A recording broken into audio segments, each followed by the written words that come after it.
Nah, ternyata manusia kita ini ya, dibandingkan dengan sel-sel tubuh kita ya, jauh lebih banyak jumlah bakteri daripada jumlah sel dalam tubuh kita.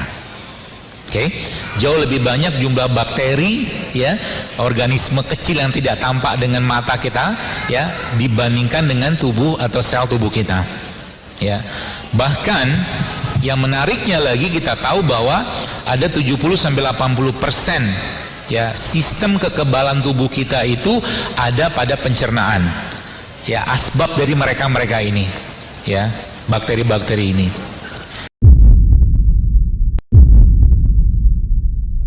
Ketiga tempat ini, Bro sekalian, jaga baik-baik ya.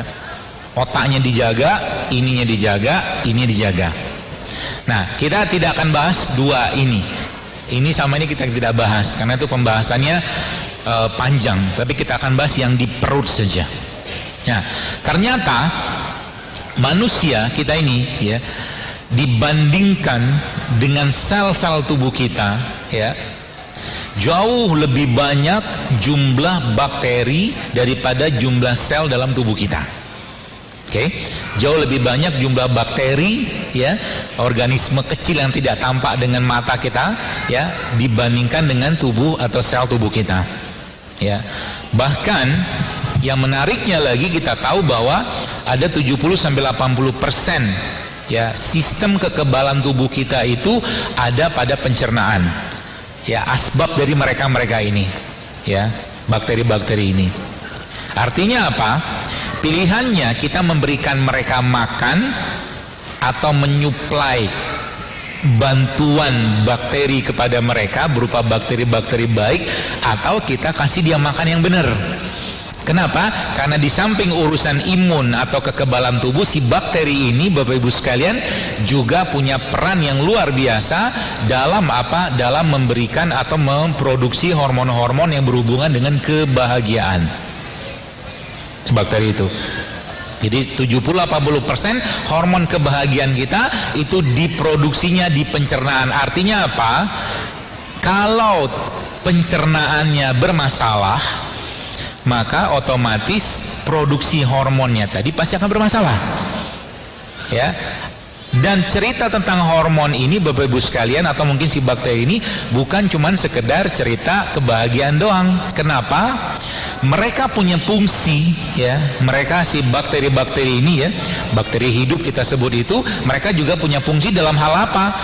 Dalam hal pencernaan misalkan ya, membantu pencernaan ya. Kemudian menguatkan fungsi organ seperti jantung, otak. Itu sebabnya ibu-ibu yang ketika mereka melahirkan anak, melahirkannya itu dalam kondisi disesar, sama ibu-ibu yang melahirkan anaknya dalam kondisi normal, itu jumlah bakterinya berbeda. Kenapa bisa berbeda? Karena yang satu lewat atas, yang satu lewat bawah ya. Kenapa lewat bawah? Karena di bawah ya, maaf, di bagian kewanitaan wanita itu banyak sekali bercokol bakteri-bakteri gitu loh. Jadi ketika dia lahir, lengketlah bakteri si ibunya itu gitu kan, supaya dia lebih mengenal lagi. Habis lahir langsung disuruh dipeluk kan gitu, kenalan dia ya, supaya karena bapaknya kan belum banyak kenalan tuh ya. Maka dalam Islam salah satu sunahnya adalah ketika bayi lahir itu maka disunahkan untuk ditahnik. Bapaknya ngunyah kurma, kunyah dikit ya. Ini kita bicara secara syariat ya, saya tidak bahas di konteks pengobatan umum. Nanti bilang emang bayi bisa makan kurma, bukan itu ya. Kurma dikunyah, nanti serpihan kecilnya saja habis dari kunyahan si bapaknya itu, lebih baik bapak atau orang soleh gitu kan, itu diletakkan di atas langit bayi tadi. Itu namanya tahnik ya, bapaknya atau orang soleh, ustadz, kiai gitulah. Kalau bapaknya misalkan banyak giginya rusak gimana ya, nasib anak itulah ya, nasib anak itu. Makanya bapak jagalah giginya ya, seperti itu. Nah Bapak sekalian, jadi si bakteri ini ya, yang ada pada pencernaan kita itu, dia terus komunikasi ke atas ya, ke otak Ya, semakin bagus atau semakin baik bakterinya, semakin bagus komunikasi dan semakin kuat otaknya. Jadi kalau perutnya bagus, maka otaknya akan bagus. Maka kalau Anda pengen anak Anda pintar, maka berikan makanan-makanan buat si bakteri tadi yang kita akan jelaskan apa saja, atau masukkan bakteri ke sana. Masukkan bakteri maksudnya gimana? Nah, begini contohnya.